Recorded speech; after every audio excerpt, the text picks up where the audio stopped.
பீர்புருங்கிற கிராமத்துல ரமன் பேர் கொண்ட ஒரு விவசாயி தன்னோட மனைவி அப்புறம் 3 பிள்ளைங்களோட வாழ்ந்து வந்தாரு. ரமனோட 3 பசங்களும் ரொம்ப சோம்பேறிங்க. 3 பேர்ல ஒருத்தருக்கு கூட வியாபாரமோ வேலையோ செய்ய விருப்பம் இல்ல. நான் வயலுக்கு போறேன். உங்க 3 பேர்ல யார் என் கூட வர போறீங்க? அப்பா, நான் பாத்ரூம் போகணும். எனக்கு வயிறு சரியில்லை. காலையில இருந்து 5 தடவை போயிட்டு வந்துட்டேன். அப்பா, நான் சூசு போறேன். என் வயிறு ஹீட் ஆயிடுச்சு. டாக்டர் என்ன அடிக்கடி சூசு போ சொன்னாரு. அப்புறம் உனக்கு என்னப்பா பிரச்சனை? அப்பா, எனக்கு ஒரு பிரச்சனையும் இல்லை. ஆனா இன்னைக்கு நான் செவ்வாய்க்கிழமை விரதம் இருக்கேன். அப்பா, உங்களுக்கே தெரியும், விரதம் இருக்கிற அன்னைக்கு கஷ்டப்பட்டு உழைக்கிறது அவ்வளோ உடம்புக்கு நல்லது கிடையாது. கடைசியில ரமன் வயலுக்கு தனியாவே வேலை பார்க்க போனாரு. மதியம் அவரோட மனைவி அவருக்கு சாப்பாடு எடுத்துட்டு போனாங்க.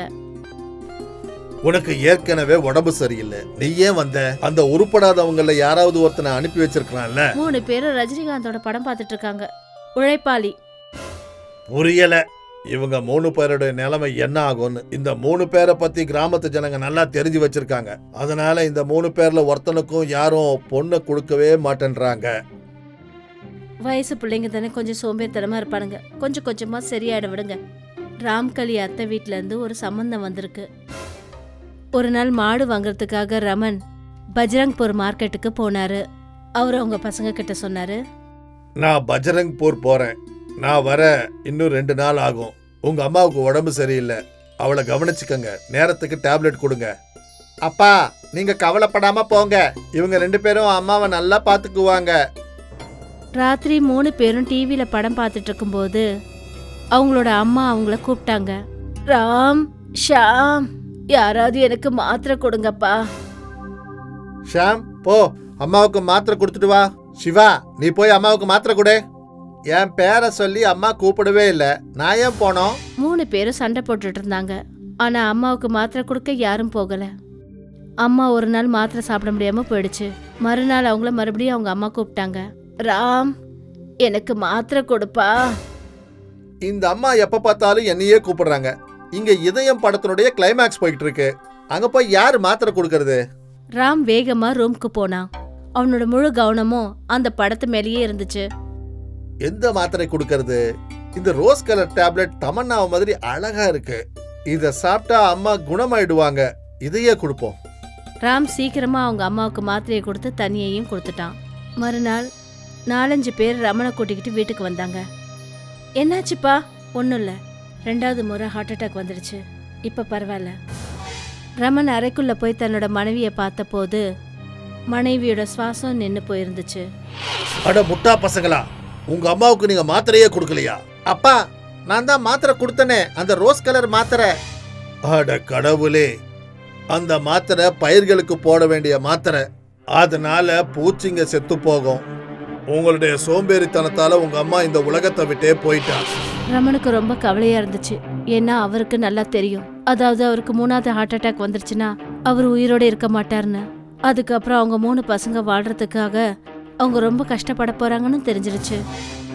அவர் அந்த 3 பசங்களை கூப்பிட்டாரு. அவங்க கிட்ட சொன்னாரு, நான் உங்க 3 பேர்கிட்டயும் ஒரு விஷயத்த சொல்லாம மறைச்சு வச்சிருந்தேன். என்னுடைய அப்பா, அதாவது உங்க தாத்தா, எனக்கு ஒரு வயல் கொடுத்தாரு. அது ஒவ்வொரு 6 மாசமும் தங்கத்தை கொடுக்கும். ஆனா நீங்க 3 பேரும் எந்த வேலையுமே செய்யறது இல்ல. அந்த வயலை தோண்டி தங்கத்தை நீங்க எடுத்துக்கங்க. தாத்தாவோட தங்கம் கொடுக்கற வயலா? அப்ப நாம பெரிய பணக்காரங்களாயிடலாம். தங்கம் கிடைக்குங்கிற ஆசையில 3 பேரும் கோடாரியை எடுத்துக்கிட்டு வயலுக்கு ஓடினாங்க. மொத்த வயலையும் அவங்க தோண்டினாங்க. ஆனா அந்த வயல்ல அவங்களுக்கு தங்கம் எங்கேயும் கிடைக்கல. என்ன இது? அப்பா தானே நம்ம கிட்ட இந்த வயல்ல தங்கம் கிடைக்கும்னு சொன்னாரு. 3 பேரும் வீட்டுக்கு போனாங்க. ஆனா அதுக்குள்ள ரமன் இந்த உலகத்தை விட்டே போய் சேர்ந்துட்டாரு. அப்பா எழுந்துருங்க. அப்பா கண்ணை திறங்க. நீங்க எங்களை இப்படி ஏமாத்திட்டு எங்கேயும் போக கூடாது. ரமனோட கட்டிலுக்கு பக்கத்துல 3 பானைங்க இருந்துச்சு. அந்த பானையில விதை இருந்துச்சு. அப்பதான் ரமனோட பக்கத்து வீட்டுக்காரர் ராஜு வந்தாரு. உங்க அப்பா உங்க யாரையுமே ஏமாத்தல. உண்மையிலேயே உங்க வயல் தங்கம் கொடுக்கற வயல் தான். ஆனா விவசாயம் மூலமா. இந்த 3 பானைய தூக்கிட்டு போங்க. இந்த விதைய வயல்ல போடுங்க. அந்த பசங்க வயல்ல விதைய விதைச்சாங்க. 6 மாசத்துக்குள்ள செடிங்க எல்லாம் அவங்க வயல்ல பெருசாயிடுச்சு. அந்த பயிர்களை வித்து அந்த 3 பேருக்கும் நிறைய பணம் கிடைச்சது.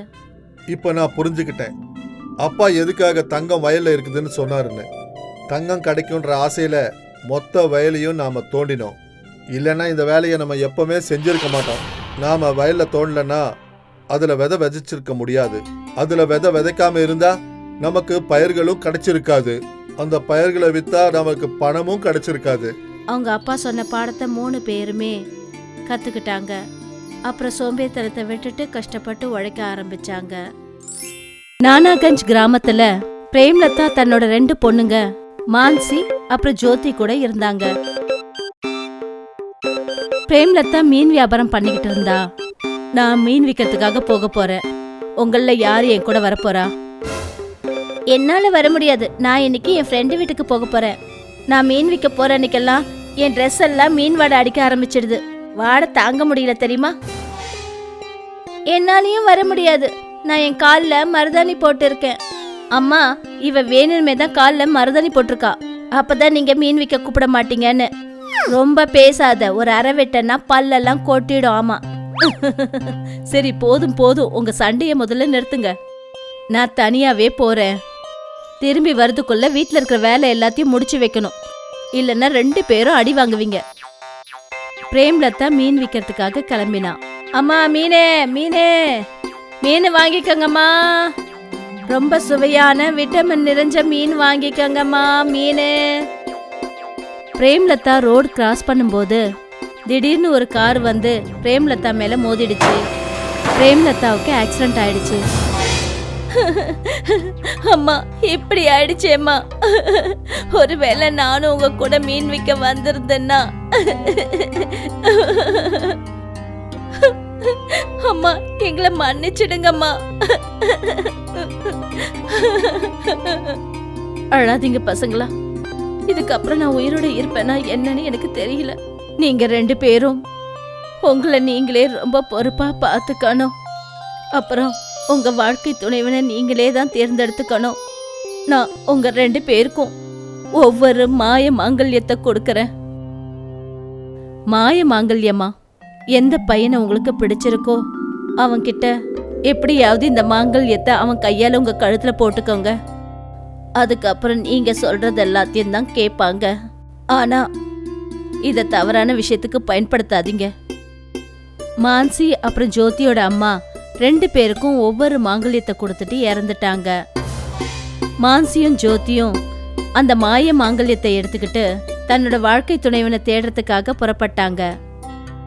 ஜோதி மான்சி கிட்ட சொன்னா, மான்சி, நீ கிழக்கு திசையை நோக்கி போ. நான் மேற்கு திசையை நோக்கி போறேன். நான் உன் கூடவே வர விரும்பல. நான் பால் மாதிரி வெண்மையான நிறத்துல இருக்கேன். ஆனா நீ கடாய் மாதிரி கருப்பா இருக்க. சரி. மான்சி கிழக்கு திசையை நோக்கி போனா. அதிகமா வெயில் இருந்ததுனால அவளுக்கு தலை சுத்துச்சு. அப்ப அவ ஒரு பையன் நிலத்துல விவசாயம் பண்ணிட்டு இருந்தத கவனிச்சா. இங்க பாருங்க. அந்த பையன் தன்னோட பேக்ல இருந்து ஒரு பாட்டில் தண்ணியை எடுத்து மான்சி கிட்ட கொடுத்தான். மான்சிக்கு அந்த விவசாயிய பார்த்ததும் ரொம்ப பிடிச்சு போச்சு. அவர் ரொம்ப நேர்மையான வழியில அந்த மாய மாங்கல்யத்தை பத்தின விஷயம் எல்லாத்தையும் அவன்கிட்ட சொன்னான். இந்த மாங்கல்யத்தை நீங்க என் கழுத்துல கட்டினதுக்கு அப்புறம் நான் சொல்ற மாதிரி எல்லாம் நீங்க செய்வீங்க. இந்த மந்திரத்தாளி எனக்கு ஒன்றும் வேண்டாம். நான் உன்னை கல்யாணம் பண்ணிக்கிறேன். மான்சி அந்த பையனை கல்யாணம் பண்ணிக்கிட்டு வீட்டுக்கு கூட்டிட்டு வந்தா. அங்க ஜோதி மேற்கு திசையை நோக்கி நடந்துகிட்டே இருந்தா. ஆனா அவளுக்கு எந்த ஒரு பையனையும் பிடிக்கல. எல்லாம் கிடைக்கிற பசங்க எல்லாம் ஏழையா இருக்கிறானுங்க. எனக்கு பணக்கார பையனா வேணும். எப்படியோ ஒரே ஒரு தடவை ஒரு பணக்கார பையன் என் கழுத்துல இந்த மாங்கல்யத்தை கட்டிட்டா அதுக்கப்புறம் அவன்கிட்ட நிறைய சொத்து பத்தெல்லாம் வாங்கிப்பேன். அப்புறம் நான் அவனை நிறைய வேலையும் செய்ய வைப்பேன். ராம்நகரை சேர்ந்த ஒரு பெரிய தங்க வியாபாரியோட பையன் அன்னைக்கு மார்க்கெட்டுக்கு வந்திருந்தான். இவன் தங்க வியாபாரி ஹீராலால் சேட்டோட பையன் ராகுல் ஆச்சே. இவனை மட்டும் நான் கல்யாணம் பண்ணிக்கிட்டேன்னா அப்புறம் என்னோட வாழ்க்கையோட லெவலே வேற. நான் எப்படியாவது இந்த மாய மாங்கல்யத்தை இவன் கையால நான் என் கழுத்துல கட்டிக்கணும். ராகுல் தன்னோட வீட்டுக்கு எப்பவும் போற வழியில ஜோதி மயக்க நிலையில அங்க உட்கார்ந்து இருந்தா. ஏய் எந்திரி, நீ யாரு? ஏன் இந்த மாதிரி ரோட்ல உட்கார்ந்திருக்க? இன்னைக்கு நான் செத்து போயிடுவேன். என்ன? ஆமா, எனக்கு ஒரு சாபம் இருக்கு. அதன்படி நான் இன்னைக்கு சாக போறேன். என்னோட உயிரை காப்பாத்துறதுக்கு ஒரே ஒரு வழிதான் இருக்கு. என்ன அது? எனக்கு சொன்னீன்னா நான் உனக்கு ஹெல்ப் பண்றேன். அதாவது எந்த ஒரு பையனுக்கு அவனோட வலது கையில 6 விரல்கள் இருக்கோ அவன் என் கழுத்துல இந்த மாங்கல்யத்தை கட்டினான்னா என் உயிர் காப்பாத்தப்படும். அந்த தாலி இல்லைன்னா உனக்கு எப்பவுமே கல்யாணம் நடக்காதா? அப்படியெல்லாம் எதுவும் ஆகாது. இங்க நம்மள பாக்குறதுக்கு யாருமே கிடையாது. நீங்க இந்த மாங்கல்யத்தை மட்டும் என் கழுத்துல கட்டினா போதும். அதுக்கப்புறம் உங்க வீட்டுக்கு போயிடுங்க. அந்த மாங்கல்யத்தை அந்த பையன் ஜோதியோட கழுத்துல கட்டின அடுத்த நிமிஷமே அவன் ஜோதிக்கு வசமாயிட்டான். வா கழுதையே, என்னை என் வீட்டு வரைக்கும் தூக்கிட்டு வந்து சேரு. ராகுல் ஜோதிய கையில தூக்கிக்கிட்டு அவளோட வீட்டு வரைக்கும் வந்து சேர்ந்தான். இங்க பாரு, நேரா உன் வீட்டுக்கு போ, நிறைய தங்கத்தை வாங்கிக்கிட்டு வா. ராகுல் தன்னோட வீட்ல இருந்து நிறைய தங்கத்தை எடுத்துட்டு வந்து ஜோதியோட கையில ஒப்படைச்சான். எனக்கு ரொம்ப பசிக்குது, போ சமையல செய், அதுக்கப்புறம் என் துணியை துவை. ராகுல் கிட்ட தினமும் ஜோதி தங்கம் கேட்டு வாங்கிப்பா. ஒரு அடிமை போல அவனை நடத்தி அவன்கிட்ட எல்லா வேலையும் வாங்குவா. ஜோதி, நீ பண்றது கொஞ்சம் கூட சரியில்லை. அம்மா சொல்லிருக்காங்கல்ல அந்த மாங்கல்யத்தை தவறான வழியில பயன்படுத்த கூடாதுன்னு. நீ வாய மூடு, நீ உன்னோட வேலையை மட்டும் பாரு. மான்சி சொன்னதை ஜோதி கேட்கவே இல்லை. அப்புறம் ராகுல் கிட்ட இருந்து தினமும் தங்க நகைகளும் தங்க ஆபரணங்களும் கொண்டு வர சொன்னான். ஒரு நாள் ராகுலோட வீட்டு வேலைக்காரர் ராகுலோட அப்பா கிட்ட எல்லா விஷயத்தையும் சொன்னான். ஐயா, சின்ன ஐயா என்ன பண்றாருன்னு ஒண்ணுமே புரியல. டெய்லி தங்கத்தை எடுத்துட்டு வெளியில போறாரு. தப்பு நடக்குதுன்னு நான் நினைக்கிறேன்.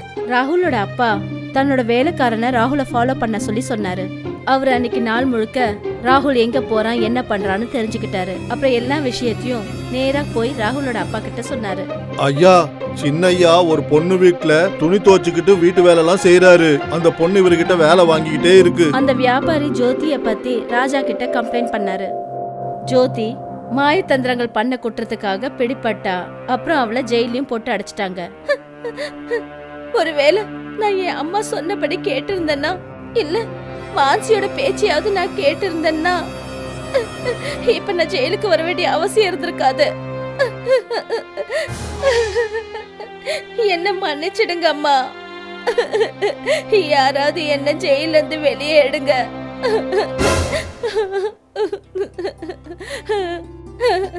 யாராவது என்ன இங்க இருந்து வெளியே எடுங்க. மான்சி தான் கிட்ட இருந்த எல்லாத்தையும் அடகு வச்சு நஷ்ட ஈட கட்டினா. அப்புறம் ஜோதிய ஜெயில இருந்து விடுவிச்சு வெளியே எடுத்தா. சரி, நீ என்ன பாடம் கத்துக்கிட்ட ஜோதி? எந்த ஒரு நல்ல பொருளையும் தவறான வழியில பயன்படுத்த கூடாது.